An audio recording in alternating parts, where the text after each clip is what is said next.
हर बच्चे को आगे जाके कंपटीशन ही देना है। आप जो एकेडमिक्स में पढ़ते हैं और कंपटीशन में है ना, चीजें सब कुछ वही रहेगी, लेकिन उसमें थोड़ा बहुत चेंज है।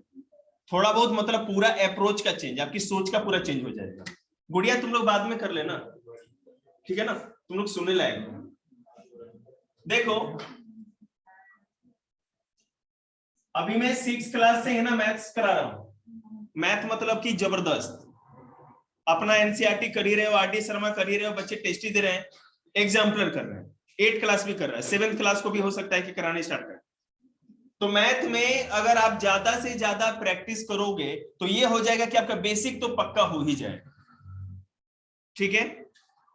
उसके बाद होता है जीके, इसमें आप करंट अफेयर्स को भी लेके सकते हैं। करंट अफेयर्स मैंने आप लोग को बोला है, देखिए ट्रिक तो ट्रिक है, ट्रिक हम लोग तब इस्तेमाल करते हैं जब हमारे पास टाइम कम होता है।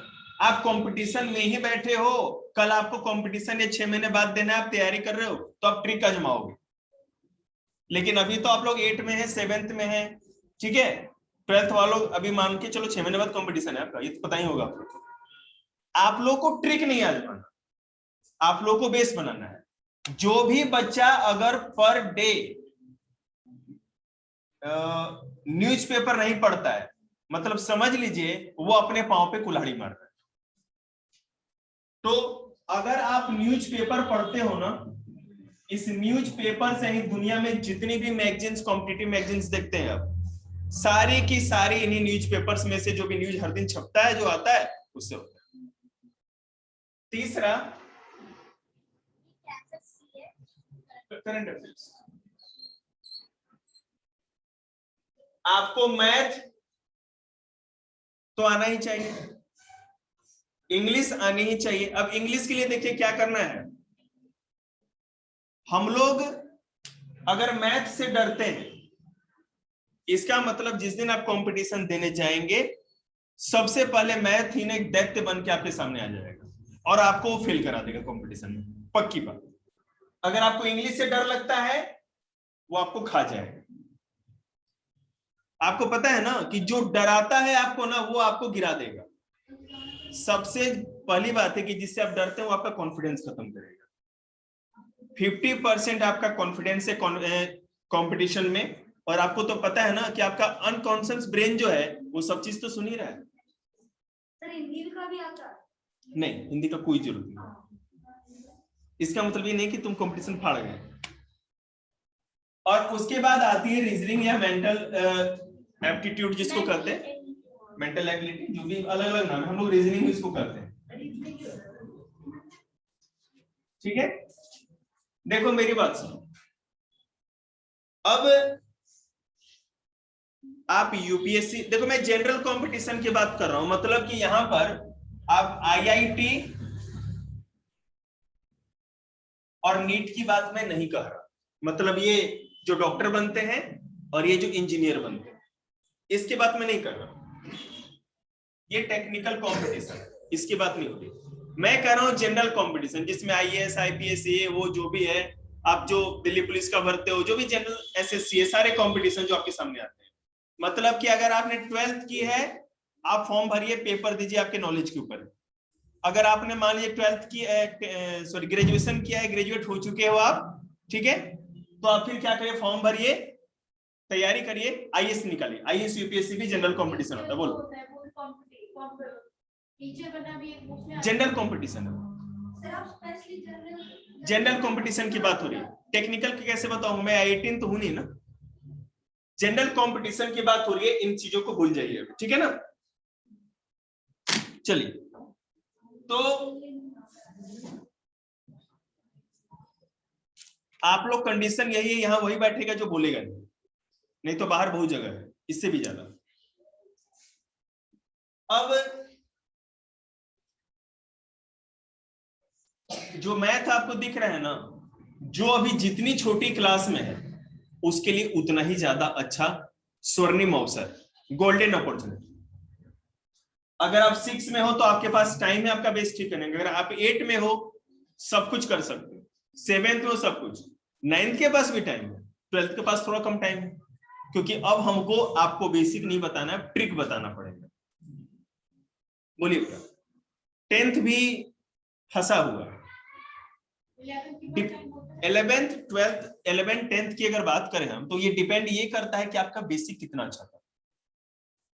ठीक है, अगर आप अपने एकेडमिक्स क्लास में गलती से भी अगर सोच रहे हो कि मैथ को स्किप करके चलेंगे, गलती भी मत कर देना। मैथ को के ऊपर रहना है, मैथ को अपने ऊपर नहीं जाने देना हमेशा। अगर आपका अभी बीच मत बोलिए, कोई बात, अभी चुप रहिए। मैथमेटिक्स में अगर आपका कॉन्फिडेंस कम हो गया, इसका मतलब समझ जाइए कि किसी भी कंपटीशन में है ना, आप दबने लगे। और मैथ अच्छा है तो अच्छी बात। बोल सर, आपके हिसाब से मतलब जनरल कॉम्पिटिशन के लिए कौन-कौन से इंपॉर्टेंट सब्जेक्ट होते हैं? बेटा वो तो हम आए ही नहीं उस पे, मैथ तो देखो है ही हमारा। अभी बताइए। सबसे हम लोग जानते हो क्या करते हैं, जनरल कंपटीशन में बेटा रीजनिंग भी आती है, इंग्लिश भी आती है, जीके भी आता है, मैथ भी आता है, सब। ठीक है, ये चारों जनरल कंपटीशन की बात। हम लोग सबसे अधिक ध्यान पता है किस पे देते हैं? अच्छा एक बात बताओ, इंसान की फितरत है ना कि जो उसको सबसे अच्छी तरह से आता है वो उसी के पीछे जाता है। सिंपल सी बात है। आपको होमवर्क मिला, स्कूल का हॉलीडे होमवर्क मिला, एसएसटी का भी मिला, इंग्लिश का भी मिला, मैथ का भी मिला, साइंस का मिला। आपको मैथ अच्छा लगता है, मैथ का बना के बैठ गए, इंग्लिश में कमर टूट गया, हाय अम्मा। फिर इंग्लिश मैथ का बना लेंगे, एसएसटी का छोड़ देंगे। अरे एसएसटी फिर देखे तो अरे भगवान इतना लिखना है, किन्हीं का एसएसटी अच्छा तो मैथ छोड़ देंगे। करता है ना, देख ले को ऐसे भी है चमनप्रास। यहाँ देखिए, मैं आपकी बात सुनने के लिए नहीं आया हूँ, किल मेरी बात सुनेगा। तो जीके में देखिए आप, history, polity, geography, science, economics, environment और एक मिसलेनियस होता है। मतलब कि जैसे भारत में सबसे पहले किसने क्या किया, पहले प्रधानमंत्री कौन थे, इस तरह का कौन सा नीति। और आर्ट एंड कल्चर, मैंने आपको शुरू दिन बताया था ना, मैं जो चीज कराऊंगा वो यूपीएससी लेवल होगा, मुझे नीचे का कोई लेवल नहीं पकड़ के चलना। आर्ट एंड कल्चर मतलब भारत में कौन कौन सा, जैसे डांस कल्चर कहाँ है, किस तरह का स्कल्पचर, मंदिरों का निर्माण शैली, जैसे भैया लोग अभी 12th में पढ़ रहे हैं, सब कुछ। मतलब आप 12th में हिस्ट्री में जाएंगे तो आपको चीज इंट्रोड्यूस होगी, पढ़ने को मिलेगी। ये पढ़ना जीके में इतनी चीजें प्लस करंट अफेयर्स, कितना आसान है ना। यूपीएससी का पीटी निकल गया, इसका इतना ही होता है बस। लेकिन ये बस ट्रक से भी बड़ा है। सब रिकॉर्ड हो रहा है, ठीक है ना। करेंट अफेयर्स के लिए देखिए, मेरी बात सुनिए आप लोग बेशक मुझे पता है कि बहुत ज्यादा समस्या में है, सिलेबस है, स्कूल का वर्कलोड है, बर्डन है। अब अगर आपको जिंदगी में कुछ बड़ा काम करना है, देखो मेरा एक ही मुझे पता है, मैं जो चीज पता है मुझे पढ़ना और पढ़ाना, मैं पढ़ाई लिखाई की बात आपको समझा सकता हूँ। अब ये तो बता नहीं सकते कि एटीएम का ताला कैसे तोड़ते, वो तो मुझे आता नहीं। अमीर बनने के बहुत सारे रास्ते होंगे, बिजनेस कैसे करते हैं उसके बारे में भी पता नहीं, हम लोग को पता है बस ये। और मैं यही बताऊंगा, आप लोग अगर अभी से न्यूज़पेपर पढ़ना विद डिसिप्लिन नहीं स्टार्ट कर रहे हो, इसका मतलब आप लोग एक बहुत बड़े जानवर बनते जा रहे हैं। मीडियम इंग्लिश ऑब्वियसली केवल इंग्लिश होना चाहिए, हिंदी मीडियम का तो न्यूज़पेपर पढ़ना ही नहीं चाहिए।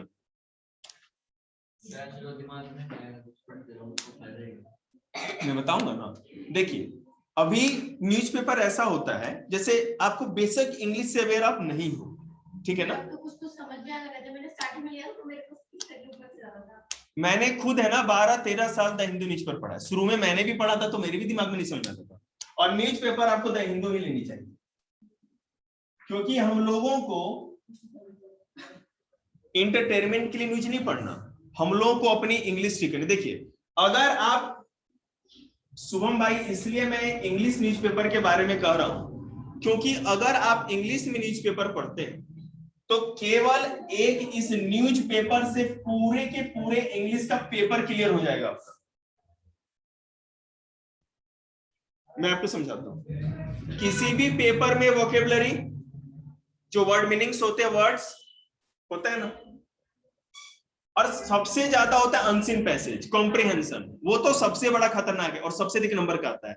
यूपीएससी में 2 पेपर होता है, थोड़े बहुत यूपीएससी की बात में कोई किसी को दिक्कत नहीं है ना, क्योंकि आधे तो सपना उसी का देख रहे हैं। यूपीएससी का जो पीटी होता है, जैसे देखो मैं यूपीएससी की बात कर रहा हूं, इसमें प्री का पेपर होता है ऑब्जेक्टिव टिक मार्क करने वाला, उसके बाद मेंस होगा रिटन, और इसके बाद इंटरव्यू, ठीक है, जो भी है। तो जीएस में ये सब आता है, और सीसेट में क्या आता है, कॉमन एप्टीट्यूड टेस्ट कहा जाता है। इसमें 80 क्वेश्चन होते हैं। भविष्य के डीएम साहब लोग लाल बत्ती लगाने के बाद है ना, साइकिल वाले मास्टर को मत भूल जाना।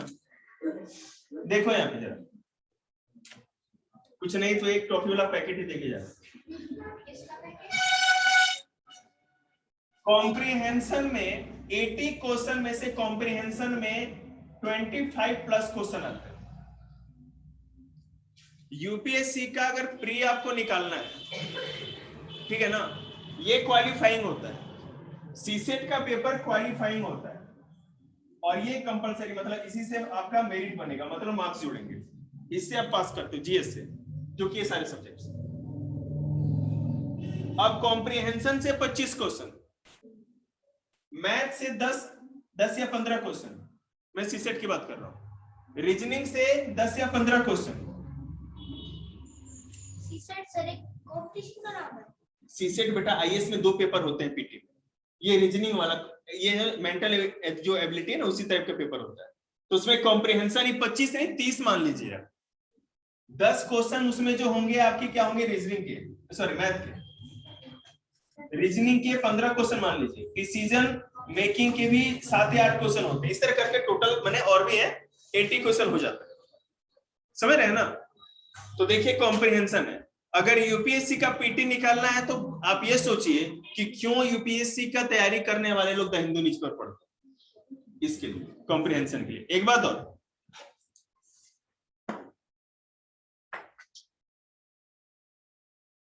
अब देखो मेंस की बात करें तो उसमें अलग अलग टॉपिक्स होते हैं, उसके ऊपर बात नहीं करेंगे।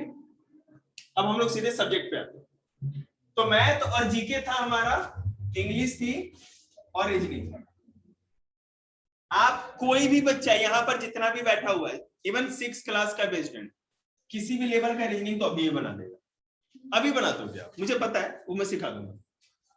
इंग्लिश डिपेंड करता है कि आपके अंदर इंग्लिश से है ना कितना मोहब्बत है, प्यार होना चाहिए इंग्लिश से। ऐसा नहीं है ना कि इंग्लिश पढ़ रहे हैं, हाँ आएगा, ऐसा नहीं आएगा कभी भी, इंग्लिश कभी नहीं आएगा। आप सोच रहे हैं ना कि इंग्लिश अगर आप एक होमवर्क समझ के करेंगे, इंग्लिश आपको नहीं आएगा। आपके अंदर होना चाहिए कि किसी भी बड़े लेवल वाले बच्चे की तरह हम इंग्लिश लिखें, बोले और कुछ भी समझे। तो बस द हिंदू पढ़ना स्टार्ट करें। अरे 300 रुपये महीने का खर्चा है, कोई दिक्कत नहीं, स्टार्ट तो करिए, समझ रहे हैं ना। आप बस एक काम करो, द हिंदू का एक सबसे बड़ा पढ़ाई का जो अभी आप लोग का मिसिंग चल रहा है, वो है आपका न्यूज़पेपर। आप अपने आप को एजुकेटेड करते हो, और किसी भी टॉपिक पे, मुद्दे पे आपसे मैं पूछ दूं ये हो रहा है नहीं हो रहा, तो वही नहीं पता। इंडिया के सारे मिनिस्टर्स के बारे में पता नहीं, करंट अफेयर्स है, वो सब तो करना चाहिए। अब मतलब ये थोड़ी है कि आपके सिलेबस में नहीं है तो आप कह दो कि नहीं नहीं मेरे सिलेबस में नहीं है ना, मेरे टीचर सिलेबस में नहीं कराए, ये मतलब कि वही समझ लीजिए कि आप कितने बड़े टॉपर। न्यूज़पेपर केवल पढ़ते रहिएगा, सारा जितना भी गैप है सब भर जाएगा। मैं बताऊंगा तरीका ना कैसे पढ़ते हैं, वो ऐसा नहीं कि न्यूज पर देख के आपको छोड़ देंगे। हमको तो देख के किसी ने छोड़ दिया था, हमें पता है ना क्या करना है, ठीक है। अब आज हम लोग सीधे जीके पे बात करते हैं, नहीं तो फिर है ना क्लास बोर होने लगी। कहाँ है भाई, साजा कहाँ है?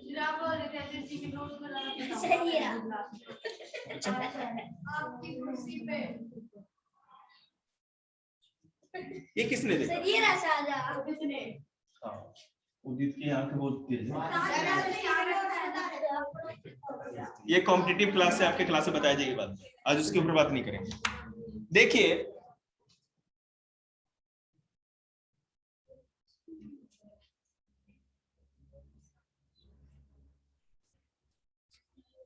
हम लोग इंडियन हिस्ट्री के बारे में बात कर रहे हैं, ठीक है।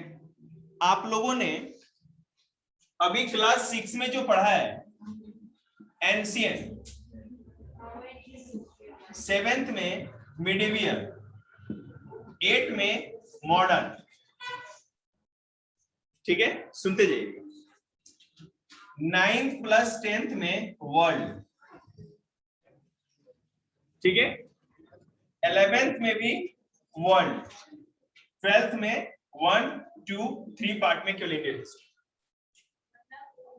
फर्स्ट पार्ट में एंशिएंट, सेकेंड पार्ट में मिडिवियल और थर्ड पार्ट में मॉडर्न। इस तरह से जा सकते हो, कहना तो घर से करके लाना सारा काम। 6 में एंशिएंट, 7th में मिडिवियल, 8 में मॉडर्न, दिखा। अब मैं आपको बताऊं, 6th क्लास इंटरेस्टेड नहीं है क्या? क्या कर रहे हो तुम लोग? 6th क्लास में जो आप लोग हिस्ट्री पढ़ रहे हो, यहां से ये टॉपिक सीधे जाता है 12th नहीं, मैं बता रहा हूं ना, आपके एसएससी के पेपर में, आपके यूपीएससी के पेपर में, आपके आईएएस के पेपर में, आपके दिल्ली पुलिस के किसी भी पेपर में यहां से क्वेश्चन जाता है, जो मैं आपको पढ़ाता हूं। सभा और समिति मैंने पढ़ाया था 6th क्लास में हिस्ट्री में, ठीक है। मैं घर पे क्वेश्चन देख रहा था, उत्तर प्रदेश पब्लिक सर्विस में सभा और समिति, गुड़िया सब समझ गए 6th क्लास में जिसको पढ़ा रहे थे, है ना। अर्ली किंगडम मतलब कि अशोक मौर्य काल की बात हो रही है, वहां पर सीधे है ना लगातार 4 से 5 साल में ना क्वेश्चन आया था उसके ऊपर। और जो किनको पढ़ा है, आपको अगर हिस्ट्री अच्छी करनी है, सबसे बड़ा गोल्डन अपॉर्चुनिटी किसके पास है? 6th क्लास के पास। अभी से आप लोग जो भी पढ़ाते हैं अच्छे से पढ़िए, नोट्स लिखिए, हम कराए रहे, कोई दिक्कत नहीं। नहीं तो आपको पता है क्या करना पड़ेगा, अब 12th में भैया है ना, 6, 7, 8, 9, 10th, 11th, 6th क्लास के सारे हिस्ट्री इनको पहले पढ़नी पड़ेगी दोबारा, आपको ही नहीं करना पड़ेगा, शुरू से करते रहो।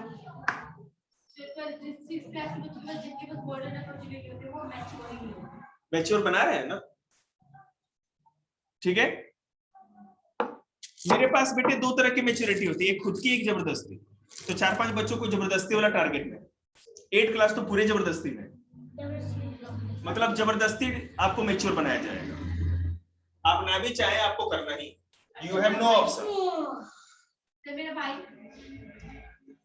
आएगा तो उसको भी देखते कुछ। हाँ तुम्हारे भाई है, भाई तुम्हारा बेटा। देखिए अगर एंशिएंट हिस्ट्री के बारे में बात करें तो ये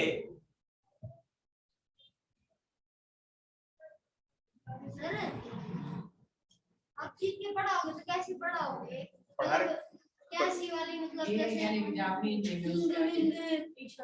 तो चुप रहो। ईस्वी पूर्व को इंग्लिश में क्या कहते हैं? BCID, BC पता है ना, बिफोर क्राइस्ट। आप चिंता मत कीजिए, सबको देखना है ना। ये वो समय है, ये कौन सा एरा है, ईयर कोई बता सकता है? मानसू क्या बोलती है? 2750, 2750 क्या हुआ था इंडिया में? इस समय से भारत का इतिहास प्रारंभ माना जाता है, अंग्रेजों की समझ से। बिल्कुल, हड़प्पा सभ्यता का प्रारंभ हुआ। अगर आप फिर बार बार बोलेंगे तो कैसे होगा, आपको नहीं पता था, चुप हो जाइए।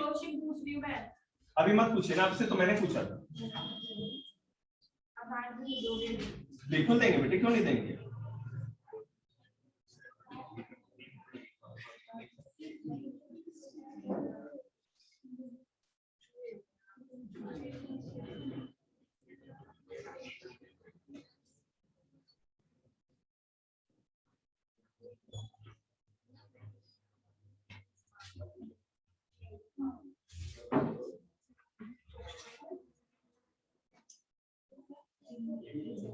ये पाकिस्तान है अब, और ये इंडिया आपको दिख रहा हो।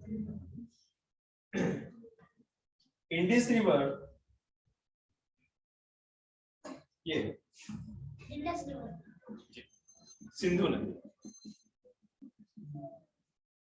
यहाँ पे बेटा राकस ताल और मानसरोवर नाम की 2 झीलें हैं तिब्बत चाइना में, ठीक है। यहीं पे कैलाश माउंटेन भी है। शिव जी जहाँ रहते हैं, हमने मिले नहीं, सोच रहे अपॉइंटमेंट लेकर। और यहाँ से ये नदी निकलती है, ये लद्दाख होते हुए, जम्मू कश्मीर होते हुए फिर पाकिस्तान में चली जाती है, और पूरे पाकिस्तान में होते हुए फिर अरेबियन सी में गिर जाती है। इस नदी के आसपास ही पूरा का पूरा हड़प्पा सिविलाइजेशन या इंडस वैली सिविलाइजेशन हुआ। देखो इसी के किनारे मतलब एक चीज और, यहाँ पे एक रावी नदी है जो पंजाब से होते हुए, इसमें जाके इस रावी के किनारे हड़प्पा है शहर। 1921 में मैं एक नाम याद रखना, आपको पता है ना कि पुरातत्ववेत्ता या आर्कियोलॉजिस्ट क्या होते हैं, किसी को पता है? बताओ भाई। यस यस तुम बताओ। जो खुदाई के द्वारा उसको बताते हैं कि इतिहास कैसा था। जी, जमीन के अंदर से खुदाई करके चीजों को निकालते हैं। आज अब ये कर लो, जमीन के अंदर से खुदाई करके निकालते हैं और बताते हैं कि जो चीजें निकली है वो कितनी पुरानी है, और उससे हिस्ट्री का रीजेनरेट करते हैं हिस्ट्री को।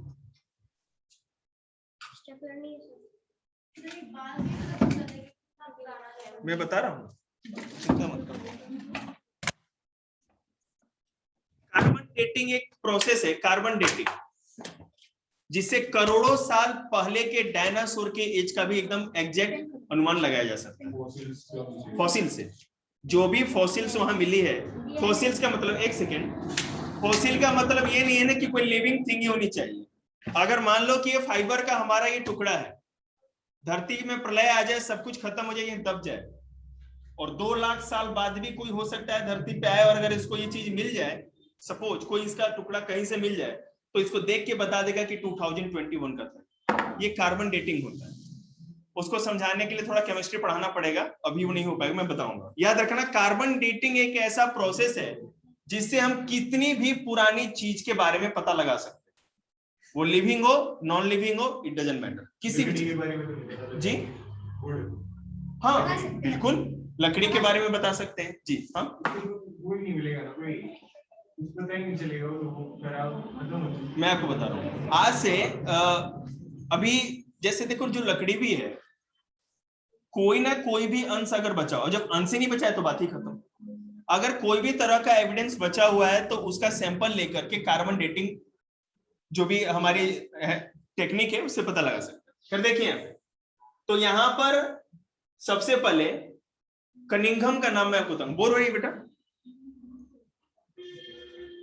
बस, और 23 मिनट बर्दाश्त कर। कनिंघम एक ब्रिटिशर थे, उनको फादर ऑफ इंडियन आर्कियोलॉजी कहा जाता है। जीके का क्वेश्चन है, father of Indian archaeology, Bharat में जो पुरातत्व विभाग की स्थापना हुई, आर्कियोलॉजिकल डिपार्टमेंट होती है ना, ASI, archaeological survey of India, India का एक डिपार्टमेंट है, तो इसका जो स्थापना हुआ कनिंघम ने किया था। कनिंघम बड़ा लालची आदमी था, उसको लगा, केवल सुनेंगे आप, बोलेंगे नहीं। कनिंघम बहुत ही लालची था, उसको लगा कि यहाँ पे जो पहले के राजा है ना, उन्होंने खजाने गाड़ रखे हैं, समझ रहे? तो जितने भी बौद्ध स्तूप उसको मिलते थे, बौद्ध स्तूप समझते हैं ना, सांची का बौद्ध स्तूप, और भी बहुत जगह मिले, तो उनकी खुदाई करवाता था।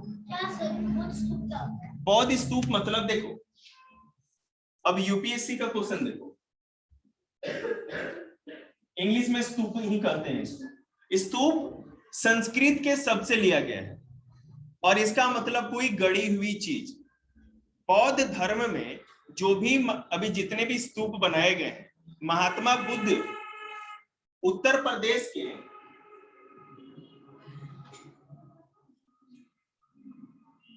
यहाँ पर कुशीनगर है, ये बिहार है, उत्तर प्रदेश, ये कुशीनगर। कुशीनगर में, ठीक है, 543 BC में महात्मा बुद्ध 80 इयर्स की उम्र में मर गए, प्राण त्याग दिया उन्होंने। और यहाँ पर जो कुशीनगर था, यहाँ पर मैंने आपको बताया था ना कि महाजनपद पढ़ाया था आप लोग को, 6th क्लास में पढ़ा था। 6th क्लास से क्वेश्चन बता रहा हूं मैं, जो यूपीएससी में बार बार आ रखा है। महाजनपद जो मल्ल था, कुशीनगर मल्ल एक स्टेट था उस जमाने में, उसकी कैपिटल हुआ करती थी, ठीक है, कुशीनगर। और यहाँ पे मल्ल जो जाति थे, जो डायनेस्टी है ना, जैसे मुगल डायनेस्टी, मौर्य डायनेस्टी, उस तरह मल्ल डायनेस्टी थी, इनके यहाँ के राजाओं ने ही इनका अंतिम संस्कार कराया। और जो भी अवशेष था राख का, उसको 8 टुकड़ों में बांट दिया, जो भी 1 2 3 4 5 6 7, हम सबका जवाब देंगे। और इन 8 टुकड़ों को अलग अलग करके जहां पर भी मंदिर बनाए गए, तो जहां पर एक जमीन को खोद करके उसमें दफना दिया गया और इसके ऊपर एक स्तूप जैसा ऐसा गुंबज बना दिया गया, डोम, ठीक है, तो इसी को स्तूप कहते हैं। बौद्ध धर्म से संबंधित किसी भी पवित्र चीज को जमीन में दफना करके, है ना, और उसके ऊपर एक मंदिर जैसा जो स्तूप है, उसको बनाना ही स्तूप कहा जाता है, टीला। यूपीएससी में मेंस और पीटी में आया हुआ क्वेश्चन सुनते जाइएगा। स्तूप और चैत्य, बेटा हिंदी इंग्लिश में सेम है, इसलिए मैं हिंदी लिख रहा हूं। चैत्य बता रहे, चैत्य पत्य नहीं बेटे, अगर इंग्लिश में चैत्य इंग्लिश में लिख लो इसको।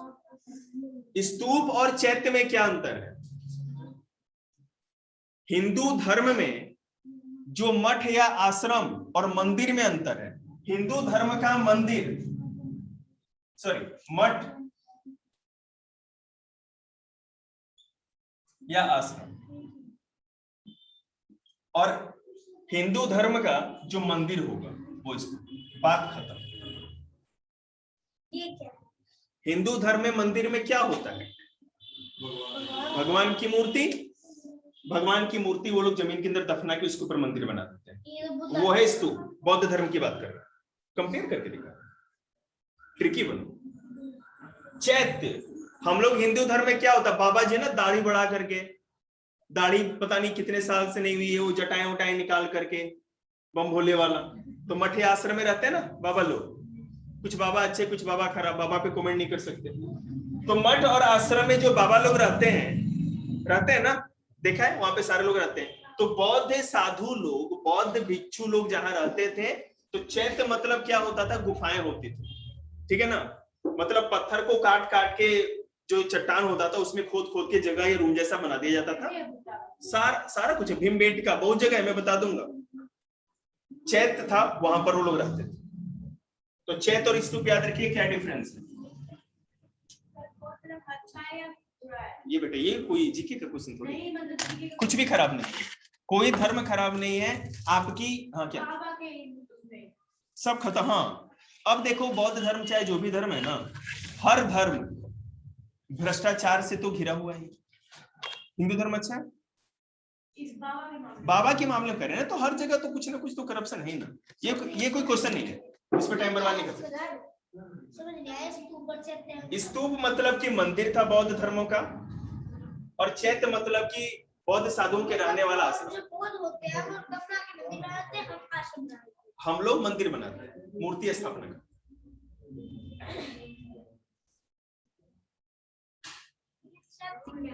स्तूप तो वो हो गया, उनको दफनाया और ऊपर वो मंदिर बन गई, ठीक है। और चैत्य मतलब आश्रम, बाबा लोग देखते हैं ना आश्रम में जाते हैं ना, हम नहीं जाते। जब कह रहे हो रात का बात, तो उसको मंदिर बना देते हैं, रात को मतलब ये आस्था है कि वो अच्छे से वहां पे रहे, और उसके ऊपर कलश की भी स्थापना करते हैं, उसके ऊपर थोड़ा मतलब कर देते हैं। हाँ परंपरा है उनकी, देखिएगा।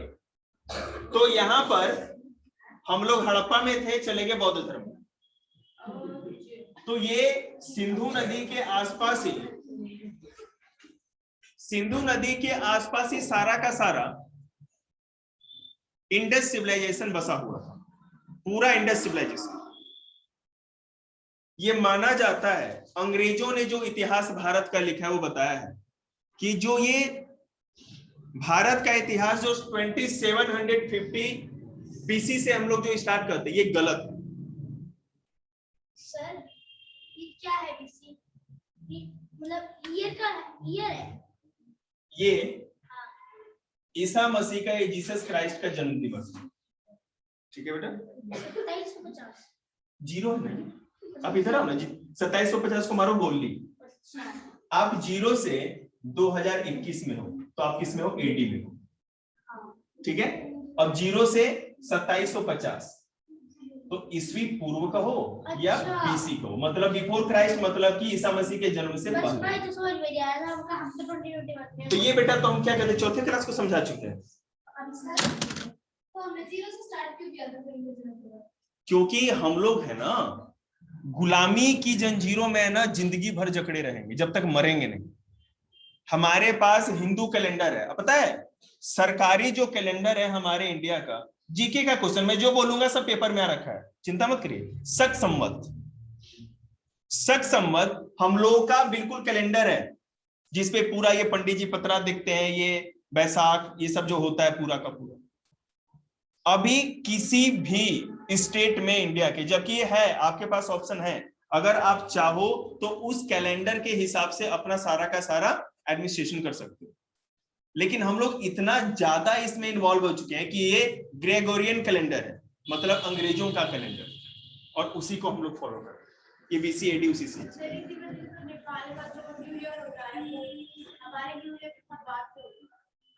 फिर से नेपाल का जो डेट होता है वो हमसे अलग डेट होता है। तो बेटा वो हिंदू कैलेंडर को मानते हैं ना, पता है ना, नेपाल को किसी ने गुलाम नहीं बनाया, पूछो क्यों? कुछ होना भी तो चाहिए गुलाम बनाने के लिए, पत्थर ही है केवल, क्या बनाएंगे गुलाम वहां पे? माउंट एवरेस्ट चढ़ने जाएंगे वहां?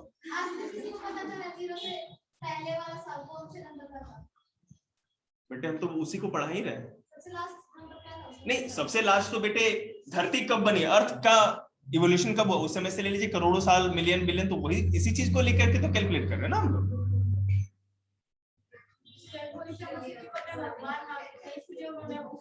हाँ हाँ, देखिएगा आप लोग मुंह बंद करेंगे ना तब मैं कुछ ज्ञान दे पाऊंगा, नहीं तो आप ही लोग दे दीजिए। तो इंडस सिविलाइजेशन तो मैं आपको समझा दूंगा, उसमें दिक्कत नहीं है। अभी सिंगौली उत्तर प्रदेश का बागपत जिला है, मुजफ्फराबाद के बगल में, सॉरी मुजफ्फराबाद पाकिस्तान चले, मुजफ्फरनगर, सॉरी। अच्छा कनिंघम का, हाँ सॉरी कनिंघम से वहां चले गए। देखिएगा तो जो कनिंघम साहब थे उन्होंने पहले हड़प्पा के टीले को देखा, क्योंकि मान लीजिए कि स्तूप, यहाँ हड़प्पा जो था एक शहर था बहुत बड़ा, ठीक है, हड़प्पा एक जगह है सेमी एरिड इलाके में, तुम्हें बोर हो रहा है तो तुम जा सकते हो, किसी को बाधा नहीं है बेटे, बिल्कुल जा सकते हैं, कोई बेइज्जती की बात नहीं है। हो सकता है नहीं समझ में आ रही हो तुमको बात।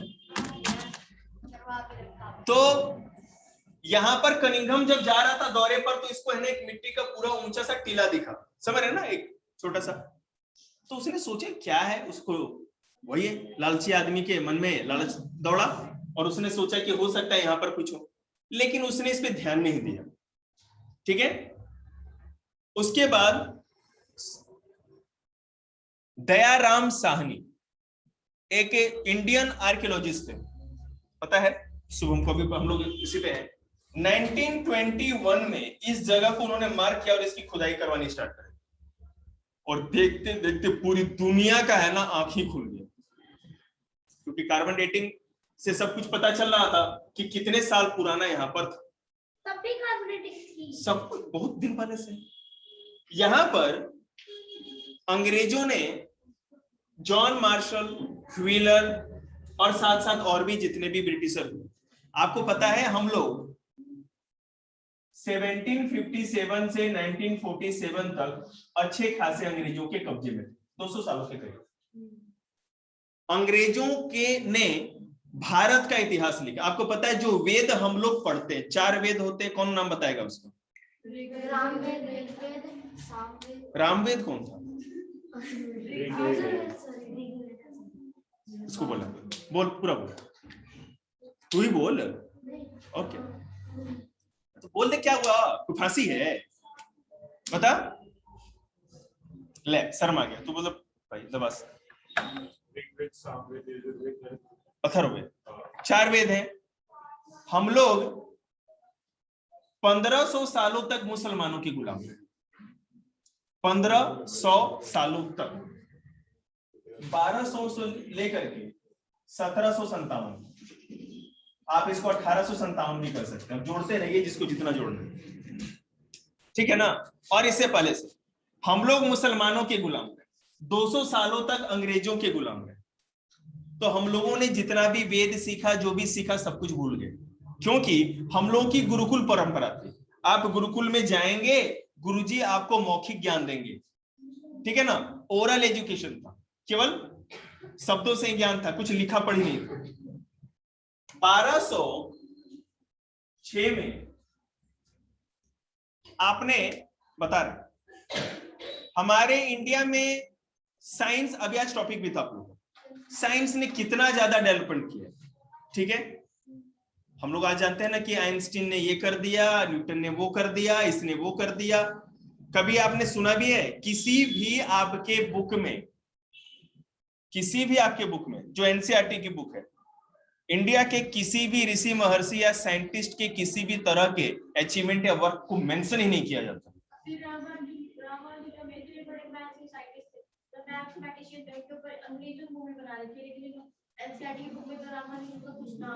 नहीं आएगा ना, है बहुत कम है। देखिए, तो भारत में, यहां बिहार में एक तो नालंदा, आगे जाएंगे तो विक्रमशिला, और फिर पाकिस्तान के बॉर्डर पे इस्लामाबाद जो कैपिटल है वहां तक्षशिला। ये 3 यूनिवर्सिटी थी एंशिएंट टाइम में हमारे इंडिया में, 3 यूनिवर्सिटी तुम लोग को बताया था ना, तक्षशिला, नालंदा और विक्रमशिला। नालंदा यूनिवर्सिटी बिहार के नालंदा डिस्ट्रिक्ट में है, तक्षशिला विक्रमशिला यूनिवर्सिटी बिहार के भागलपुर डिस्ट्रिक्ट में है, और ये जो तक्षशिला है पाकिस्तान में, ठीक है। 1206 में 1206 एडी की बात कर रहे हैं, जब भारत में पहली डायनेस्टी है। भारत की पहली डायनेस्टी कौन है? नहीं, हड़प्पा के बाद मिडिवियल में गुलाम डायनेस्टी पढ़ाया था ना, भूल गए तुम लोग? तो तुम लोग 7th में हो ना। ये हम मुसलमानों, गुलाम डायनेस्टी, स्लेव डायनेस्टी। एक बात मुसलमानों क्योंकि वो हमसे मजबूत, बिल्कुल सही बोल रहा। तो कुतुबुद्दीन ऐबक का, देखो इंडिया में जो पहला राजा हुआ, सुल्तान हुआ, वो कुतुबुद्दीन ऐबक था, ठीक है। और कुतुबुद्दीन ऐबक का जो गुलाम था बख्तियार खिलजी उसका नाम था। क्या नाम था उसका? बता रहे पहले ये देखो, बख्तियार खिलजी जो था वो यहां दिल्ली के आसपास ही उनका शासन था। उसने कहा कि एक काम करो, तुम बिहार और बंगाल को जीतने जाओ। तो बख्तियार खिलजी अपने सेना के साथ बिहार और बंगाल की तरफ बढ़ा। बिहार में जब गया वो और नालंदा को देखा तो उसका दिमाग ही खराब हो गया। अरे हम सोचते थे ये क्या कहते हैं, ये साधु सन्यासी, ये झोला लेके घूमने वाले, इतना बड़ा यूनिवर्सिटी, इतनी बुक्स, ठीक है ना। उसके मन में आया कि अगर ये बुक्स यहाँ रह गया तो ये तो दुनिया में इनसे ज्यादा कोई ज्ञानी ही नहीं रहेगा। क्या नाम था इसका? बख्तियार खिलजी। और मैं आपको बता दूं कि दुर्भाग्य है अपने देश का कि बिहार में बख्तियारपुर नाम उसी गधे के नाम पे एक शहर का नाम बना रखा। समझ रहे हैं ना बेटे, हम कहाँ हैं? वही तो है। तो उसने क्या किया, जलन के चलते सोचा ना कि क्यों ना पूरी यूनिवर्सिटी को ही जला दे। पूरी की पूरी यूनिवर्सिटी को जलाया गया और महीनों तक उसकी आग नहीं बुझी, इतनी सारी बुक्स थी। इसीलिए हम लोग जो आज वेद पढ़ते हैं, जो ग्रंथ पढ़ते हैं, जो शास्त्र पढ़ते हैं, जितना कुछ भी पढ़ते हैं, वो पहले वाला नहीं है। तब ये हुआ कैसे, आया कैसे? समय बीतता गया और आपको पता है उसके बाद तो हम लोग स्लेव डायनेस्टी के बाद गुलाम हो गए। हर जगह मुस्लिमों का ही शासन था, तो ये वेद ग्रंथ को ऊपर उठने कौन देगा? सरिया जो भी इनका मुस्लिमों का कानून था, कुरान ये पढ़ो वो करो, कोई मतलब तो था नहीं। तो राजपूत खिलाफ नहीं रहते थे, राजपूत इनके साथ हो गए थे।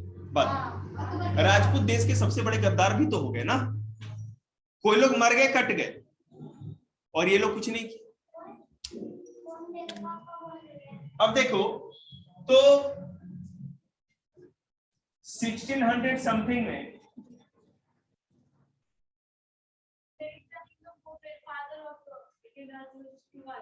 क्योंकि पहले वही थे ना, उन्होंने आर्कियोलॉजिकल डिपार्टमेंट बनाया था।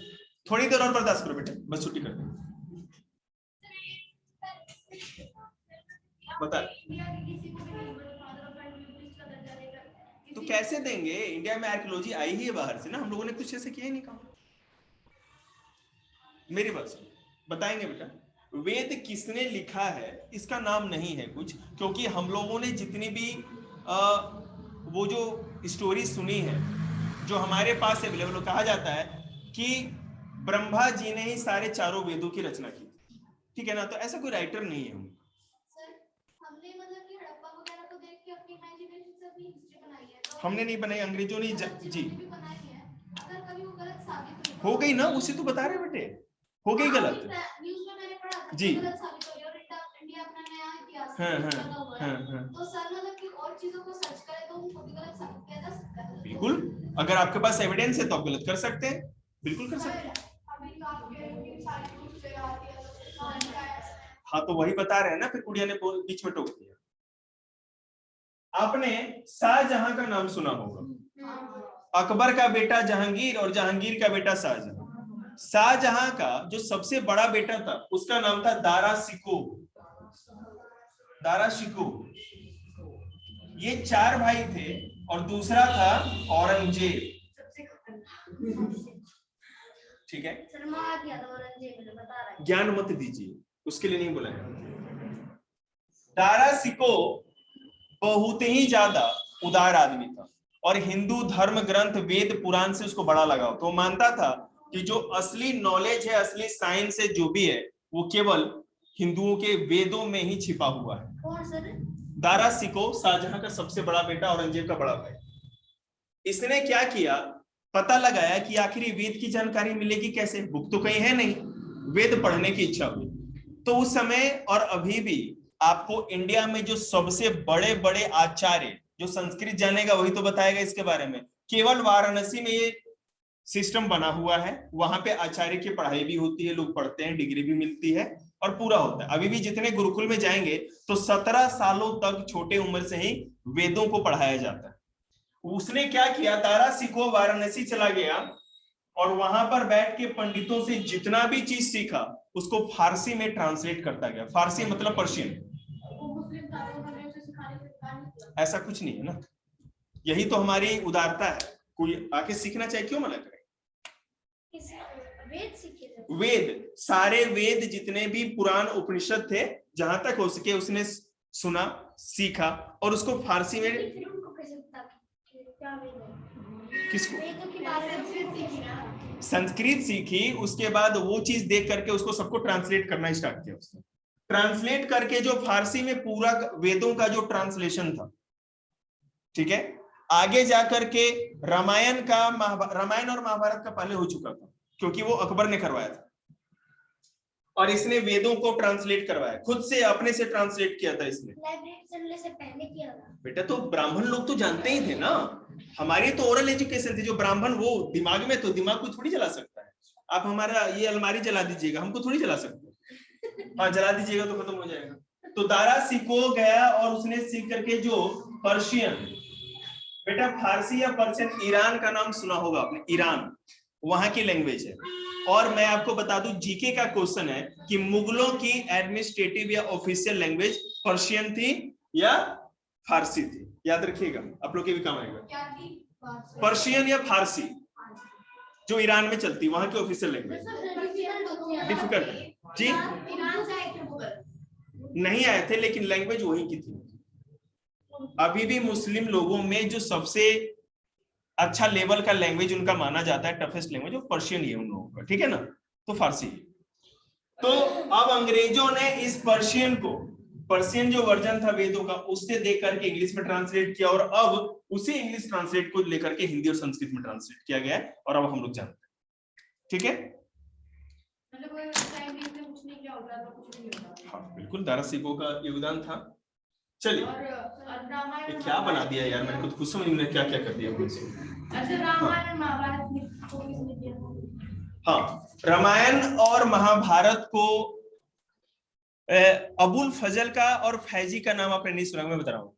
अकबर के बहन बोर हो गई ना,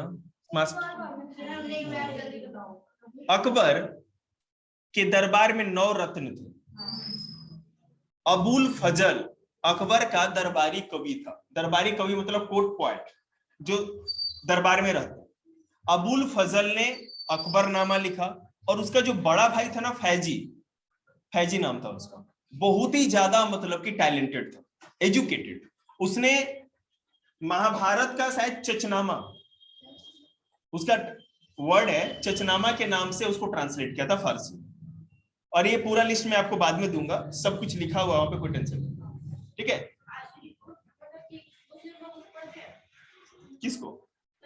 बिल्कुल नहीं, मुस्लिम लोग पागल थोड़ी जो पढ़ेंगे, मेरी बात नहीं समझ रहे हो। अकबर ने सबसे लंबे समय तक भारत में शासन इसलिए किया, मुगलों में, ठीक है ना, और सबसे अधिक लोग उसको महान कहते हैं, जो मैं नहीं कहूंगा क्योंकि मैं जानता हूं हिस्ट्री, इसलिए क्योंकि वो जानता था कि ऐसे जगह आपको राज करना है जहां अधिकतर जनसंख्या हिंदुओं की है, तो हिंदुओं से मिलजुल के ही काम चलेगा।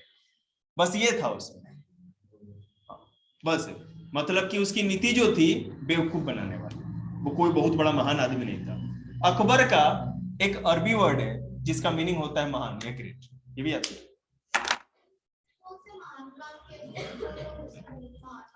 Nice question. देखिए, जो हिस्ट्री में लिखा गया मैं बता देते हैं आपको।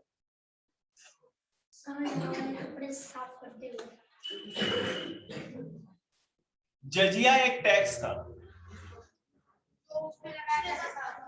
पता है बेटा आप लोगों को? हाँ, इसको उसने खत्म कर दिया। हाँ, ये हमें पता है।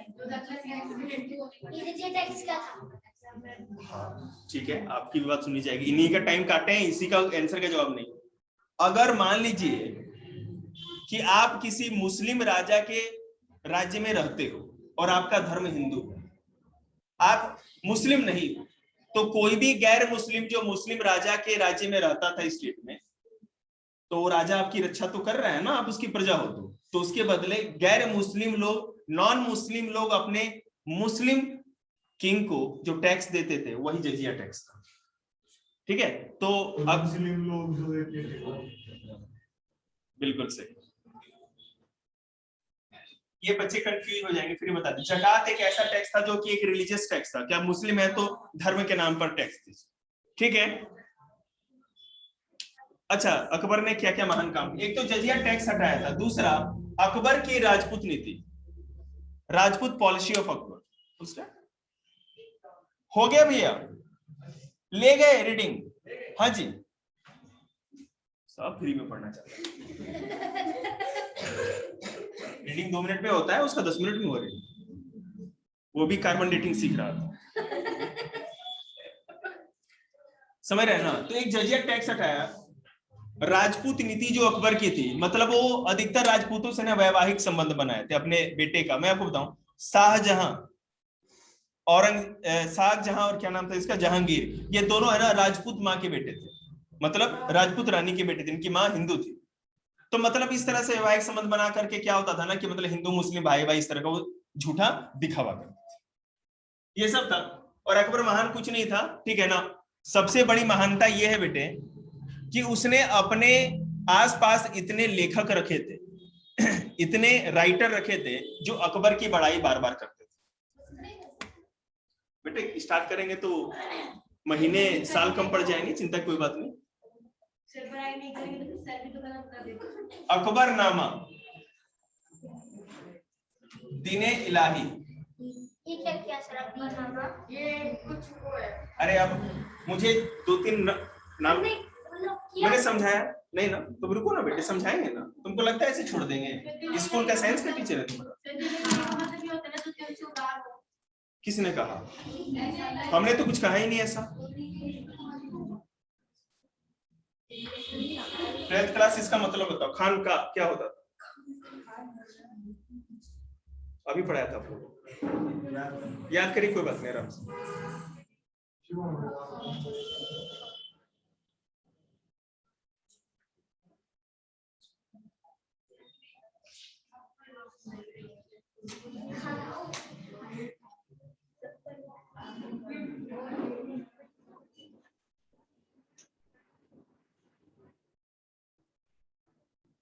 सर 5 बजे हैं?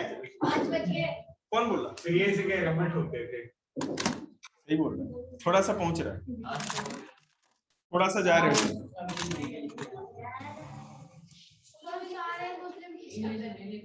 तो हम बताएंगे ना बेटे, रुक जाओ। ये कोई इंग्लिश का ट्रांसलेशन नहीं होता है इसका। आप जब आगे जाओगे ना तो सेम इसी टाइप का हिंदी में नाम, रामायण लिखते हो तो बेटा रामायण का इंग्लिश में कुछ नाम होता है, रामायण को इंग्लिश में बस लिख देते हैं रामायण, वही चीज है। क्या था किसका बताएंगे, आ जाएंगे तो। अभी आप लोग तब तक शर्मिंदा होइए। अकबरनामा अबुल फजल ने लिखी थी और अकबर के बारे में केवल बड़ाई थी, अकबर ये था, वो था, ये किया, वो किया। और उस बुक को पढ़ करके हम लोग जानते हैं कि अकबर के समय में कितने महान महान काम हुए। दूसरा, दीने इलाही, अकबर अपने आप को भगवान मानता था। बेटे अकबर, दीदी का क्वेश्चन क्या था, अकबर क्यों महान था? क्योंकि इस बुक में लिखा गया था, इसीलिए उस बुक को देख के लोग बोलते हैं कि अकबर महान। ठीक है, तो बेटे बोलने देगी तब तो। दीने इलाही अकबर का बनाया हुआ अपना धर्म था। उसमें क्या था, अकबर कहता था कि मैं, राजा जो होता है वो ईश्वर के इक्विवेलेंट है, मतलब बराबर है, किंग गॉड के बराबर है, तो तुम भगवान को क्यों पूजने जाते हो, मुझे ही पूज लो। उसने ये पंथ बनाया।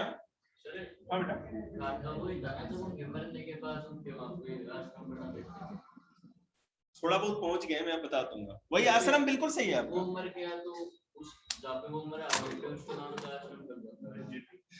वो तो बेटा वो था ना, एक सेकंड। तो उसके बाद दीने इलाही अकबर का बनाया हुआ एक धर्म था, जिसमें वो उसको एक तलवार देता था, एक पगड़ी देता था कि तुम मेरे शागिर्द बन जाओ, मतलब कि चेले। आपको पता है बहुत बार क्वेश्चन है कि दीने इलाही धर्म में अकबर का एक ही उसका जो आदमी था जो उसका चेला बना। सबसे बड़ा चापलूस कौन था अकबर का? बीरबल। तो बीरबल ही केवल उसका शागिर्द बना था। खानकाह क्या होता था, आगरे से बीरबल, बोलो बेटा तुम बोलो, हिंदू। आगरे से 30 किलोमीटर दूर जाएंगे तो फतेहपुर सीकरी नाम का एक शहर है, गए ना? मैं भी गया।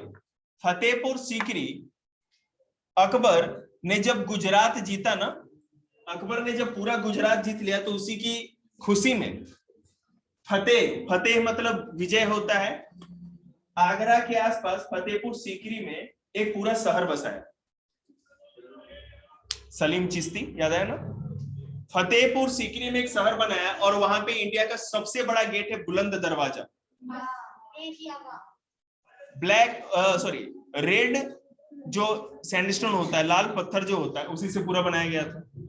ये एक सेमी डेजर्ट इलाका है, मतलब रेगिस्तानी इलाका है, तो पानी की कमी से बाद में वहां पर से पूरा शहर हट गया और वहां से आकर के फिर दिल्ली का आगरा किला उन्होंने बनाया। खानकाह क्या था, तो वहीं पर फतेहपुर सीकरी के किले में ही उसने क्या किया था, खानकाह एक बैठक होती थी जिसमें जितने भी धर्म के लोग होते थे, बड़े बड़े, कोई हिंदू धर्म का, जैन धर्म का, ईसाई धर्म का, हाँ, वहां पर सब लोग आते थे और इससे धर्म पे चर्चाएं होती थी, समझ रहे हैं ना? वही खानकाह।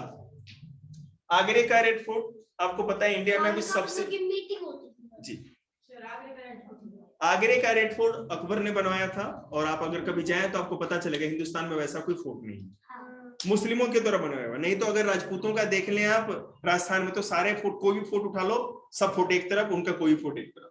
साम्राज्य विस्तार, अकबर के समय सबसे अधिक साम्राज्य का विस्तार भी हुआ था। बिल्कुल, इसमें कहा ये सब बात जा सकते हैं।